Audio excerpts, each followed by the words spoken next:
नमस्कार, मैं हूं सोमी प्रकाश बेटा और आप देख रहे हैं चंबा हलचल। चंबा हलचल में आज हम बात करेंगे चुराव विधानसभा क्षेत्र की। चुराव विधानसभा क्षेत्र में इन दिनों एक नाम की बहुत चर्चा है। इस नाम की इतनी चर्चा है कि युवा वर्ग में खलबली मची हुई है। सोशल साइट पर इस नाम की बहुत चर्चा चल रही है। कहीं ना कहीं वर्ष 2017 में इनके नाम को लेकर चर्चा है और ये चुनाव लड़ सकते हैं।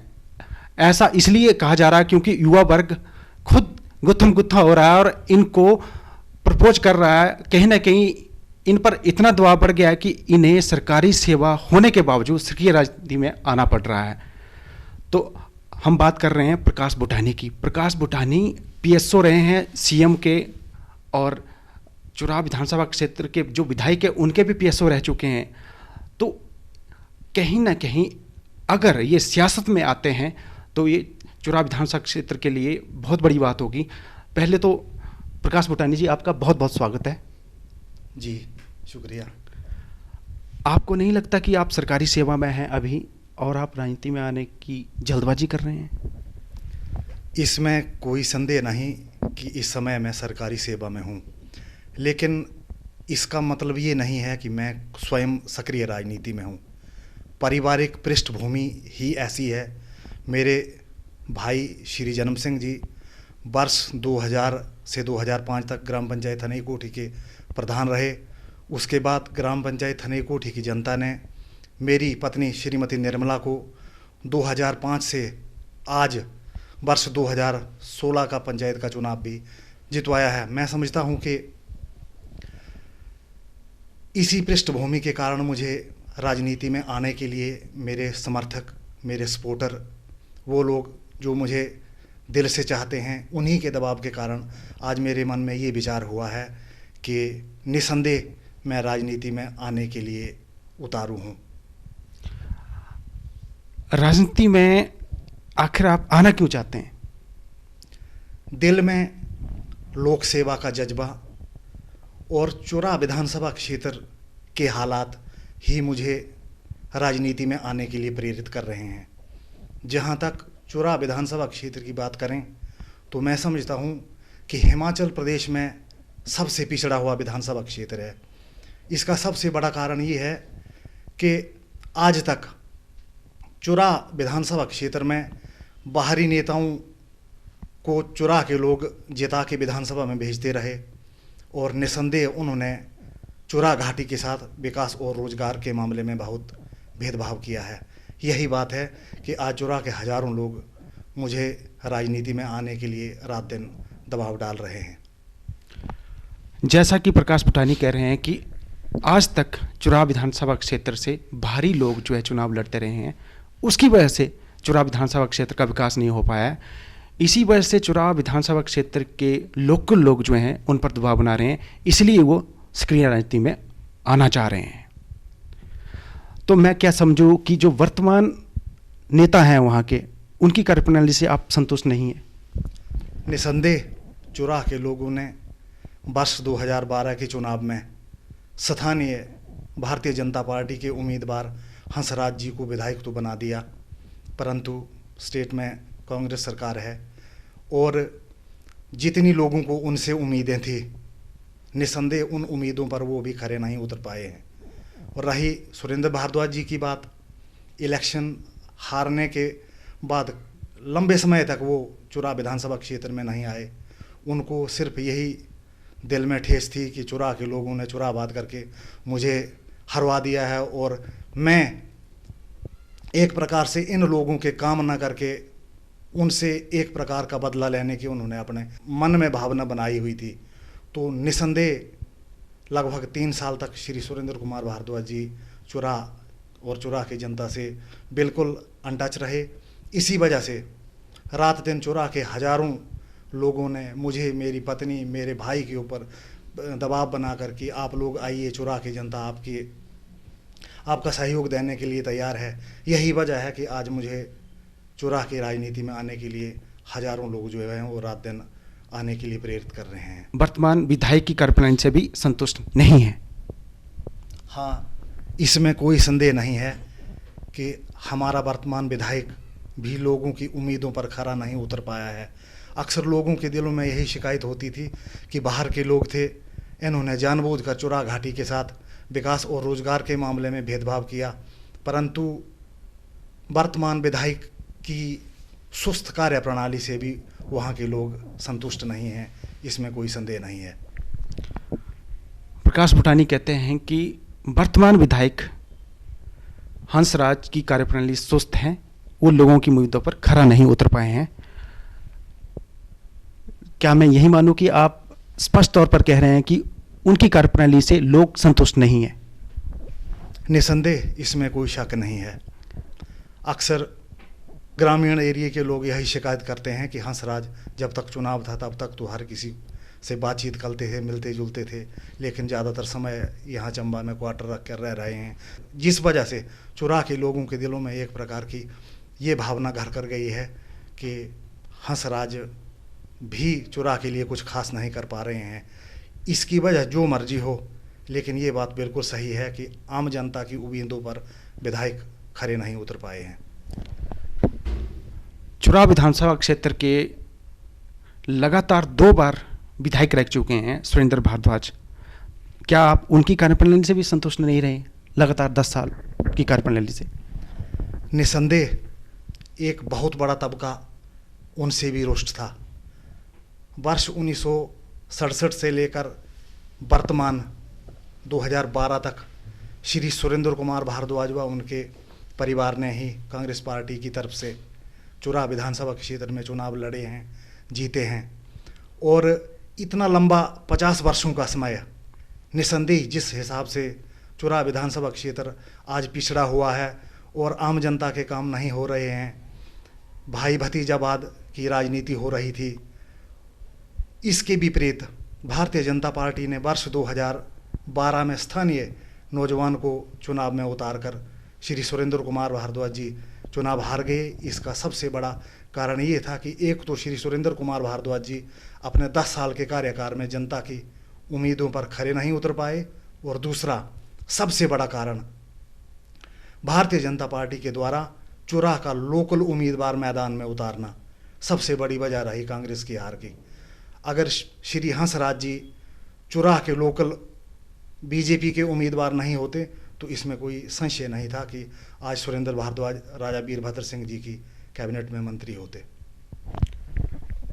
प्रकाश भूटानी ने आज बड़ा खुलासा किया है, अगर हंसराज लोकल चुराही ना होते तो विधायक ना बनते, और अगर सुरेंद्र भारद्वाज लोगों के साथ अच्छा तालमेल बिठाते और उनकी उम्मीदों पर खरा उतरते तो वो जरूर विधायक चुने जाते और मंत्री होते सरकार में।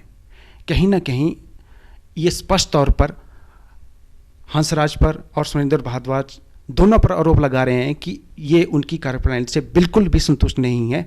जनता इसीलिए उन पर दबाव बनाकर वहाँ से सक्रिय राजनीति में आने को कह रही है। प्रकाश जी, सबसे बड़ी बात मैं ये देख रहा हूँ कि आप सुरेंद्र भारद्वाज जी के खास रहे हैं, पीएसओ रहे हैं, फिर एकदम आज उनके खिलाफ आग उगल रहे हैं, कारण क्या है? निसंदेह लगभग 2.25 साल मुझे उनकी सेवा करने का मौका मिला। मैं बतौर पीएसओ उनके साथ रहा। बहुत अनुभव है मुझे उनके और उनकी कार्यप्रणाली के बारे में। सबसे बड़ी बात जो मुझे राजनीति में आने के लिए विवश कर रही है वो है चुरा के लोगों का उत्पीड़न। लोकल विधायक उनकी उम्मीदों पर खरा नहीं उतर पाए, और श्री सुरेंद्र कुमार भारद्वाज जी का विशेषकर जो उनका 10 साल का कार्यकाल रहा उसमें ऐसा हुआ कि 5-7 खास व्यक्तियों के काम करते रहे वो। उन्हीं के कहने पर तबादले, कामों का आवंटन, सरकारी विकास में उनका अनुचित हस्तक्षेप, इस वजह से आज चुरा का आम आदमी श्री सुरेंद्र भारद्वाज और विधायक हंसराज जी से खपा है। यही कारण है कि जनता का दबाव होने के कारण आज मुझे इस चीज़ पर विचार करने के लिए विवश होना पड़ रहा है। आजकल यूथ व्हाट्सएप पर आपकी मैसेज भेज रहे हैं कि प्रकाश भूटानी जिंदाबाद, क्या वो आपके मैनिपुलेट तो नहीं है?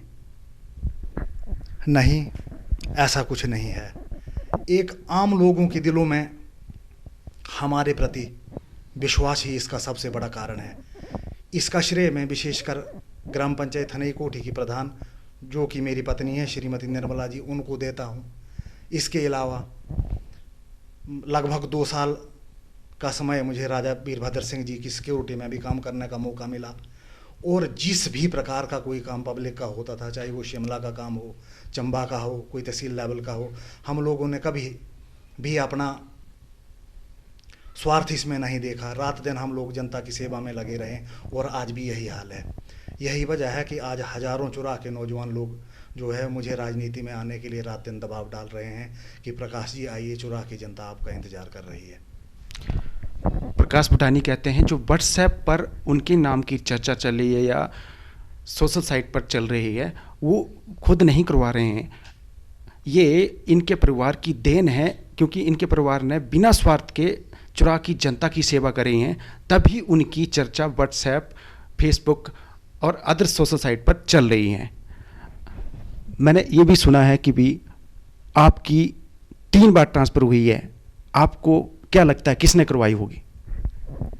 निसंदेह इस तबादले के पीछे मैं सुरेंद्र भारद्वाज जी की ईर्ष्यालु नीति को जिम्मेदार मानता हूं, क्योंकि जब से चुरा के लोगों ने मुझे चुरा विधानसभा क्षेत्र में बतौर कैंडिडेट प्रोजेक्ट करने का प्लान बनाया, या मेरी सपोर्ट में राजा वीरभद्र सिंह जी से मिले, या दूसरी जैसा कि आप बता रहे हैं कि सोशल साइट्स फेसबुक और व्हाट्सएप पे मेरे नाम की चर्चा शुरू की, तो इस वजह से उनके दिल में मेरे प्रति बदले की भावना घर कर गई। इसमें कोई संदेह नहीं कि मेरे 11 महीने में 3-4 तबादले हुए। युवा वर्ग का जिस तरह से इन्हें समर्थन मिल रहा है, इनके माइंड में ऐसा घर कर गया है कि ये इलेक्शन लड़ सकते हैं। तो क्या मैं ये मानूं कि आप इलेक्शन लड़ रहे हैं विधानसभा चुनाव 2017? जी बिल्कुल, 2017 का विधानसभा चुनाव मैं अवश्य लड़ूंगा, और वो लड़ूंगा चुरा की जनता के विशेष अनुरोध पर। इससे पहले मेरा राजनीति में आने का कोई विचार नहीं था, लेकिन चुरा घाटी के हालात ही कुछ ऐसे हैं। हजारों लोगों का वहाँ उत्पीड़न हो रहा है, गरीब आदमियों की कोई नहीं सुन रहा है। तो मैं समझता हूँ कि चुरा की गरीब जनता के कल्याण के लिए, और चुरा घाटी के माथे पे एक जो पिछड़ेपन का कलंक लगा हुआ है, उसको दूर करने के लिए और गरीबों की सेवा करने के लिए मैं निसंदेह 2017 का चुनाव लड़ूंगा। प्रकाश भुटानी ने स्पष्ट कर दिया है कि उनका मिशन 2017 विश्व चुनाव है और वो हर हाल में लड़ेंगे। वैसे किस पार्टी से आप चुनाव लड़ना चाह रहे हैं? मैं जन्मजात कांग्रेसी हूँ। मेरी धर्मपत्नी, मेरे भाई कांग्रेसी प्रधान रहे हैं और वर्तमान भी में भी हैं, तो इसमें कोई शक की गुंजाइश नहीं रहती है कि हम लोग कांग्रेस पार्टी से टिकट मांगेंगे, और टिकट मिलने या ना मिलने की सूरत में भी चुनाव लड़ेंगे। प्रकाश भुटानी स्पष्ट कर रहे हैं कि पहले तो वो टिकट मानेंगे, उसके बाद अगला विकल्प भी इलेक्शन लड़ना है। ये तो स्पष्ट कर दिए, फिर आप आज़ाद भी लड़ सकते हैं कि अदर पार्टी का विकल्प देख सकते हैं? आज़ाद भी लड़ सकते हैं, बाकी विकल्पों पे बाद में चर्चा होगी।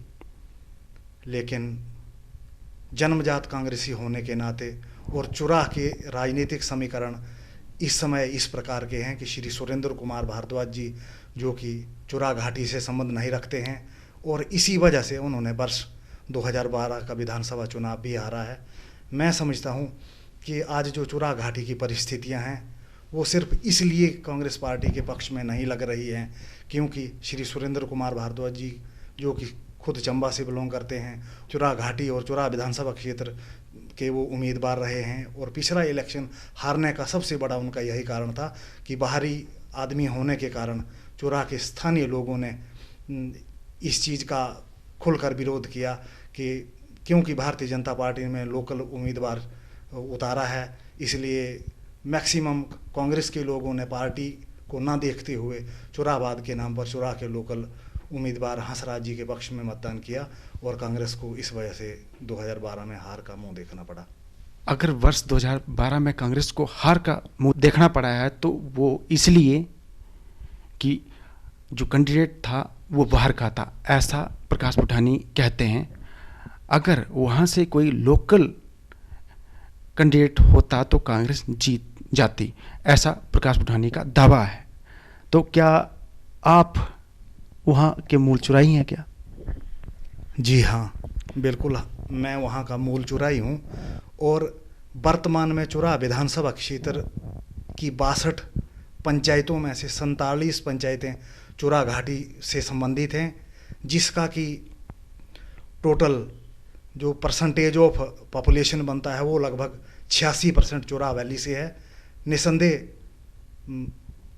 इतना अधिक जनसंख्या की असमानता को देखते हुए आज की डेट में निचली लोअर चुरा यानी कि राजनगर से कोई आदमी चुरा वैली में कांग्रेस पार्टी को जीत नहीं दिला सकता, इसमें कोई संशय नहीं है। इन्होंने स्पष्ट कर दिया कि अगर मूल चुराही होगा तभी कांग्रेस वहां पर जीत सकती है। वैसे आपको वोट क्यों दे जनता? पिछले 20 सालों से हमारा पूरा परिवार सक्रिय राजनीति में है।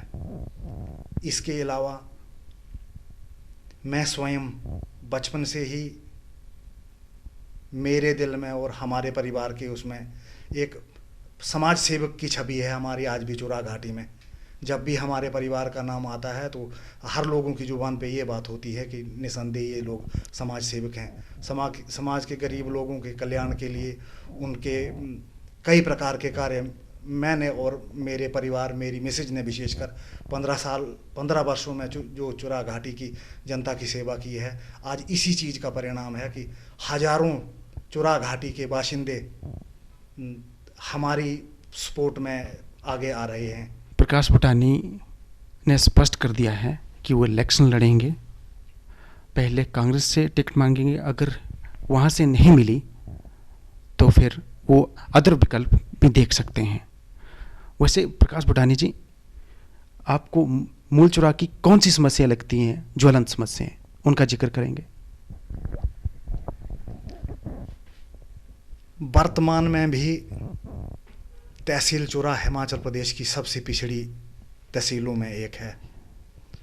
कई मूलभूत सुविधाएं, यहाँ तक कि कई ऐसे गांव हैं जहाँ पर बिजली नहीं है, पानी नहीं है, और सबसे बड़ी चुरा घाटी की समस्या ये है कि वहाँ पर कोई भी डिवीज़न नहीं है, जुडिशियल कोर्ट कोई नहीं है, छोटे छोटे कामों के लिए चंबा आना पड़ता है, सलोनी जाना पड़ता है। तो मैं समझता हूँ कि यही चुरा की ज्वलंत समस्याएं हैं। इसके अलावा बेरोज़गारी चुरा घाटी का एक सबसे बड़ा मुद्दा है। आज वहाँ मैक्सिमम नौजवान बेरोज़गार हैं और मैं समझता हूँ कि पिछले नेताओं ने जो आज से 15-20 साल पहले या 30-40 साल पहले, क्योंकि लीडरशिप 1967 से लेकर आज तक निचली बेल्ट में ही रही, तो रोज़गार के मामले में चुरा घाटी के लोगों के साथ बहुत ही अन्याय हुआ है। आज लगभग 2% लोग ही चुरा घाटी में रोज़गार से जुड़े हुए हैं, बाकी कमाई का कोई साधन नहीं है। मैक्सिमम लोग जो हैं वो ज़मींदारी और पशुपालन पे ही निर्भर हैं। तो मैं समझता हूँ इन समस्याओं के उन्मूलन के लिए आज की डेट में चुरा का स्थानीय नेता होना बहुत ज़रूरी है। इसी बात को लेकर आज चुरा के हजारों नौजवान इस चीज़ की वकालत कर रहे हैं कि भारतीय जनता पार्टी की तर्ज पे कांग्रेस भी किसी मूल चुराई को टिकट दे, ताकि हार चाहे जिस मर्जी की हो, जीत चुरा वैली की हो। और इसमें भी कोई शक नहीं है कि जब दोनों पार्टियों के कैंडिडेट चुरा घाटी से होंगे तो इसमें मुकाबला भी होगा और जो भी जीतेगा विकास तो चुरा से ही होगा। तो इसी विचारधारा को लेकर आज चुरा के हजारों लोग जो हैं वो कांग्रेस पार्टी से चुरा के किसी स्थानीय उम्मीदवार को चुनाव मैदान में उतारने की वकालत कर रहे हैं। प्रकाश बुटानी का इरादा स्पष्ट है, इस बार वो किसी भी सूरत में विधानसभा चुनाव लड़ेंगे। इसलिए वहाँ का लोकल कैंडिडेट बीजेपी के हंसराज के लिए बड़ी चुनौती मानी जा सकती है, क्योंकि इन्होंने स्पष्ट कर दिया है टिकट मिलना या ना मिलना ये भविष्य के गर्भ में, लेकिन इनके इरादों से स्पष्ट है कि ये विधानसभा चुनाव लड़ेंगे। तो ये थे प्रकाश बुटानी जी। अगली बार नई शख्सियत से आपके साथ मुलाकात होगी, तब तक के लिए बहुत बहुत धन्यवाद।